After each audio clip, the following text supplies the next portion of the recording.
So StripeHype.com posted an article of 3 realistic free agents the Cincinnati Bengals could sign this offseason. And listen, right? I have covered a lot of different free agents on this channel. Yesterday I covered, I think, I want to say 7 or 8. Today we covered one earlier with Jonnu Smith. And there's a lot of names you could go through when it comes to possible free agents they could sign, especially depending on the price tag, because a lot of these free agents that are out there, especially with how crowded the market is, how good the draft class upcoming is when it comes to tackle class, that a lot of these free agents, they're not going to cost that much. Some of them will. Some of them absolutely will, right? But some of them will not. And because of that, you can get a lot of these players for very cheap. And we have the money to go get some cheap players and maybe plug and play and see how it works. So let's just go through this article and see who they have us going after. The first guy is Hunter Henry. No, no way. Okay, let me be a little bit more. Let me think. No, not even close. I'm okay. I don't want Hunter Henry. I really don't. And I said earlier that Irv Smith not Irv Smith. I said earlier that Jonnu Smith kind of gave me like an Irv Smith 2.0 vibes for a lot of different purposes, right? With the fact that I don't really think he's that good of a vertical threat tight end. I think he has a lot of, downsides to him. There's a couple pros, but a lot of negatives. But I did say that I believe if you want to put him on a 90-man roster, I have no problem at all with it, Just give him a chance, and if he doesn't work out, then guess what? He won't be on the final roster. That's just how it is, right?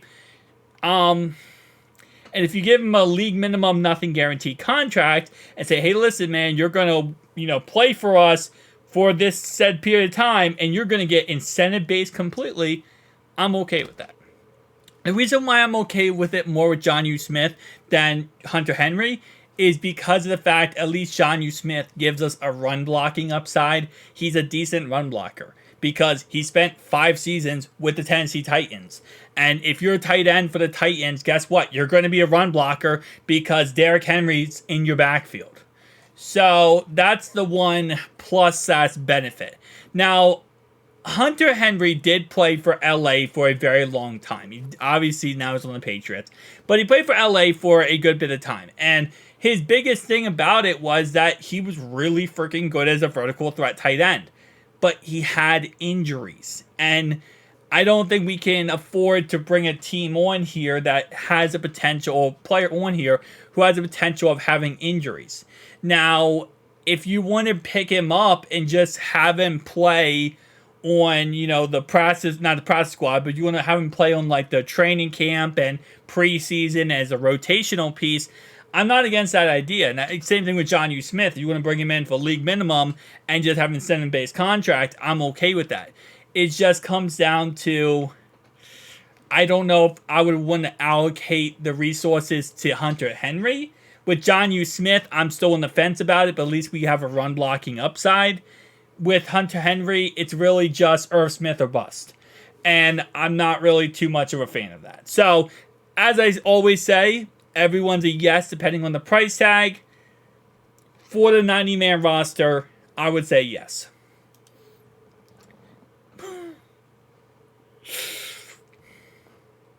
Yeah. Yes. 100%. Not a question. Not a theory. Not a statement in my mind that would not make me want to say yes faster than that. Dalton Schultz. Yeah, no, I agree. 100%. Yeah, we should. We really should pick him up. We should add him to the roster. The fact that we can't add him already kind of makes me upset. It makes me sad because we should have already added him, but we can't. Dalton Schultz, it would be a great addition. Give Joe Burrow a really, really good, talented, vertical threat tight end that can stretch the field, that makes defenses have to be honest to him down the field, and he's going to get open and make key critical plays. He's a great goal line look. He's a great goal line target. He opens up the offense, and he gives us something more than just having good receivers. He gives us an option that goes against linebackers and safeties across the middle and opens up the middle of the field, which opens up the run game. So, yes. 100% yes, Dalton Schultz. I've been, going crazy for this for a while. And I know Pro Football Focus, on their landing spots of all the free agents, they have Dalton Schultz going to potential landing spots to the Cincinnati Bengals. And I 100% agree with that. I can't say I agree more with the take than that ever before. And the last guy they have here is George Fant, offensive tackle. Now, I will say I've not done too much research on George Fant. If I believe so, I was just about to say he's a part of New York Jet. As I said before, you need to get as many good, or I'd say as many backup offensive linemen as possible in camp this summer to just see what they can do for you. So, yeah, I have no problem at all bringing in George Fant here. He played right tackle, 874 snaps. He played 41 at left tackle.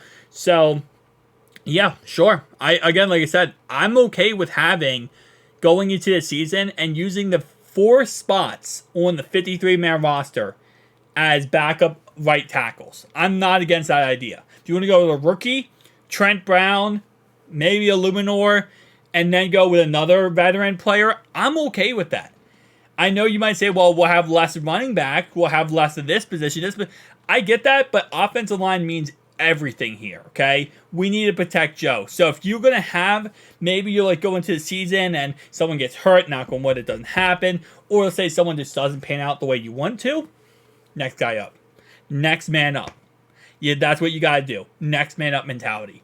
So I'm not against the idea of going ahead and signing a lot of free agent offensive linemen.